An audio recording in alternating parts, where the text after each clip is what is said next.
tamer than forecast report on inflation. The government posting this morning that inflation was up 8.5% last month compared to a year ago, so better than what analysts were expecting. Earlier today, President Biden saying it's a sign inflation is beginning to moderate. We're seeing a stronger labor market where jobs are booming and Americans are working, and we're seeing some signs that inflation may be beginning to moderate. That's what happens when you build an economy from the bottom up and the middle out. The wealthy do very well and everyone has a chance. It gives everyone a chance to make progress. For more, we bring in now ABC News' Kenneth Moton and business reporter Alexis Christoforous. Glad to have you both. So, Alexis, if we put up these boards at stock market much higher today, investors seem cheered by this cooler inflation report. There's the green on the screens. But who's concerned more about inflation, younger or older generations? Do we know? Well, I think that we can fairly say everybody's concerned because everybody's affected, whether you're an older person living on a fixed income, whether you're a young person starting out.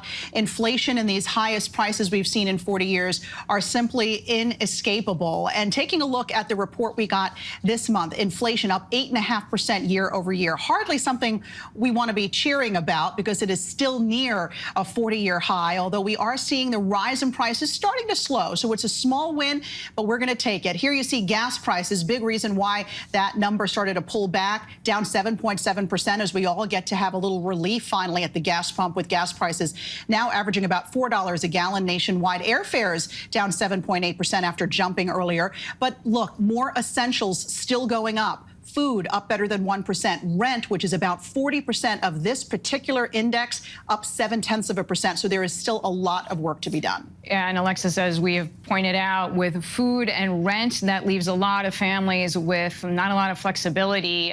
On this point of potential optimism, Kenneth, we know President Biden hopeful about an economic recovery. What are polls showing? What are your sources saying about Americans sharing his sense of optimism?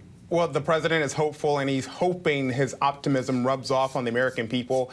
He's seen the numbers. We've all seen the numbers. And 62% of Americans disapprove of this president's handling of the economy. Less than 3 months to go until the midterms. That's still not good news for the president, but he's got quite a few major legislative victories at this point. Americans just need to feel the impact of these laws in their homes, Deirdre.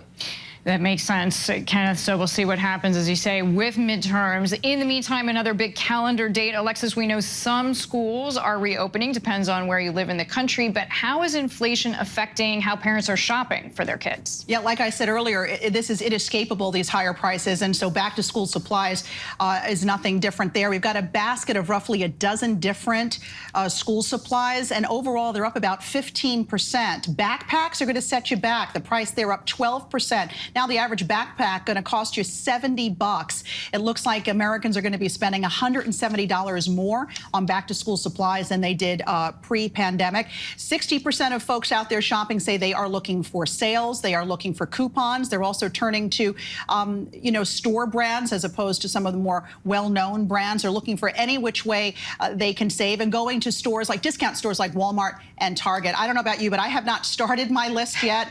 I'm trying, holding off, but I got to get there at some point. No, all those tips are important. Kenneth, I want to ask you about this idea, the Inflation Reduction Act. You have been following it from D.C. We know that it's not likely to have a short-term effect, as Alexis was talking about, back to school. What's the long-term best view? Well, this view here in Washington about this Inflation Reduction Act is that Democrats love it. Republicans hate it. Sums up Washington. We know that this act does a number of big things on climate agenda for health care, but on inflation, as you just pointed out, as Alexis has pointed out throughout the day and before here on ABC News Live, the experts say will do little to bring immediate relief. House Democrats are hoping to get it done in the coming days after Senate Democrats passed it over the weekend. The House is back Friday, so we will see how long it takes. Kenneth, thank you. Alexis, thank you. Glad to have you both here. Hi, everyone. George Stephanopoulos here. Thanks for checking out the ABC News YouTube channel. If you'd like to get more videos, show highlights, and watch live event coverage, click on the right over here to subscribe to our channel. And don't forget to download the ABC News app for breaking news alerts. Thanks for watching.